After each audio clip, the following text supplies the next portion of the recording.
Hello everyone, இந்த வீடியோல ஏர் பொல்யூஷனால oral cavityல என்னென்ன ப்ராப்ளம்ஸ் வரும் and அந்த ப்ராப்ளம்ஸை நம்ம எப்படி ப்ரிவென்ட் பண்ணலாம் அப்படின்றத டீட்டெயிலாக பார்க்கலாம். ஸோ இப்போ ஏர் பொல்யூஷன் அப்படின்னா என்னன்னு பார்த்தீங்கன்னா நார்மலாக ஏர்ல இருக்கிற கெமிக்கல் கண்டென்ட்டை விட சில கெமிக்கலோட கண்டென்ட் வந்து ஜாஸ்தியாக இருக்கும். எக்ஸாம்பிள் CO2, அதாவது carbon di oxide, nitrogen, sulphur, இதோட கண்டென்ட் எல்லாமே ஜாஸ்தியாக இருக்கும். அதை வந்து நம்ம பொல்யூட்டட் ஏர், அதாவது மாசடைஞ்ச ஏர் அப்படின்னு சொல்லி நம்ம சொல்லுவோம். ஸோ அந்த மாதிரி பொல்யூட்டட் ஏரை நம்ம இன்னேல் பண்ண சொல்ல நம்மளுக்கு சில கைண்ட் ஆஃப் டிசீஸ் வரதுக்கான சான்சஸ் இருக்கு. Example COPD, chronic obstructive pulmonary disease and asthma, bronchitis, இந்த மாதிரி லங் டிசார்டர்ஸ் வரதுக்கான சான்சஸ் இருக்கு. ஸோ இந்த டிசார்டர்ஸ்லாம் வந்துச்சு அப்படின்னா அவங்களுக்கு ப்ரீத் பண்ணவே கொஞ்சம் கஷ்டமா இருக்கும். இன் அடிஷன் டு காஃபிங், ஸ்னீசிங், வீசிங், இந்த மாதிரி சிம்டம்ஸ்லாம் வரதுக்கான சான்சஸுமே வந்து ஜாஸ்தியாவே இருக்கு. இந்த டிசார்டர்ஸ்க்கு, அதாவது இந்த டிசீஸ்க்கு காமனா பிரிஸ்கிரைப் பண்ற ட்ரீட்மெண்ட்ஸ் அப்படின்னு என்னன்னு பாத்தீங்கன்னா இன்னேலர்ஸ்ல என்னன்னா ஒரு பஃப் மாதிரி இருக்கும். அந்த பேஷண்ட் கிட்ட கொடுத்துட்டு நம்ம வந்து அந்த பஃப் பண்ண, அதாவது ஸ்ப்ரே பண்ண சொல்லுவோம். இந்த இன்னேலர்ஸ் மோஸ்டா வந்து ஸ்டீராய்ட் கண்டென்ட் உள்ள இன்னேலர்ஸா இருக்கும். ஸோ இந்த மாதிரி இன்னேலர்ஸ் வந்து அவங்க ரெகுலரா யூஸ் பண்ண அவங்களுக்கு என்ன ஆகும்னா ஓரல் கேவிட்டியில வந்து கேண்டிடியாசிஸ் அப்படின்னு சொல்லக்கூடிய புஞ்சை நோய் வரதுக்கான சான்சஸ் இருக்கு. அப்படின்னா என்னன்னா வாயில அங்கங்க வந்து ஒரு வெள்ளக்கார மாதிரி படிஞ்சிருக்க சான்ஸ் இருக்கு. அப்புறம் வந்து ஜெரோஸ்டோமியா அப்படின்னு சொல்லக்கூடிய ட்ரை மவுத் வரதுக்கான சான்சஸும் இருக்கு. ட்ரை மவுத் அப்படின்னா என்னன்னா வாய் ரொம்ப வறட்சியா ஃபீல் பண்ணுவாங்க. இன் அடிஷன் டு ஈறு பிரச்சனை இதெல்லாமே வரதுக்கான வாய்ப்பும் வந்து ஜாஸ்தியாவே இருக்கு. இது வந்து எல்லாருக்குமே வரும்னா ஏதோ ஒரு கேள்விக்குறி.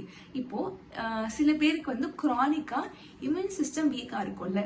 எக்ஸாம்பிள்ஸ் பாத்தீங்கன்னா diabetes, HIV patient, AIDS patient, இல்லைன்னா ஆட்டோ இம்யூன் டிசார்டர்ஸ் உள்ள பேஷண்ட், இவங்களுக்கு எல்லாமே வந்து எதிர்ப்பு சக்தி கொஞ்சம் குறைவாவே இருக்கும். ஸோ அந்த மாதிரி கேண்டிடேட்ஸ்க்கு வந்து இந்த மாதிரி ஓரல் கேவிட்டியில ஒரு பிரச்சனைகள் வந்து வரதுக்கான சான்சஸ் வந்து கொஞ்சம் ஜாஸ்தியாவே இருக்குன்னு நம்ம சொல்லலாம்.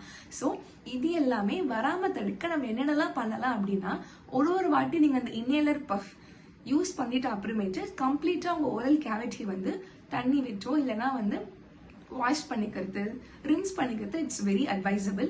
அண்ட் செகண்ட் ஆப்ஷன் என்னன்னா, சில இன்னேலர்ஸ் வந்து ஸ்பேசஸோட வரும். ஸ்பேசர் அப்படின்னு என்னன்னா இன்னேலருக்கும் உங்களுடைய மவுத்க்கும் சென்டர்ல ஒரு ஷீல்ட் மாதிரி, அதாவது ஒரு சீவ் மாதிரி இருக்கும்.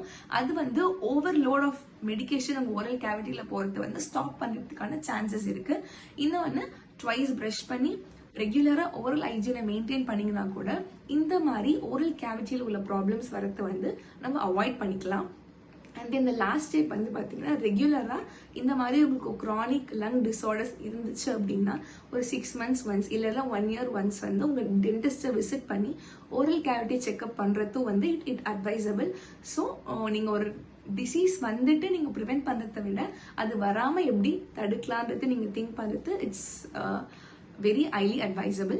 இந்த ப்ராப்ளம்ஸ்லாம் நம்ம வந்து வராம தடுக்கிறதுக்கு என்ன பண்ணலாம் அப்படின்னா, இனிஷியலா பார்த்த மாதிரி நம்ம இன்னேல் பண்ற அந்த பொல்யூட்டட் ஏரை வந்து கம்மி பண்ணாலே வந்து இந்த ப்ராப்ளம்ஸ் வரது we can able to stop.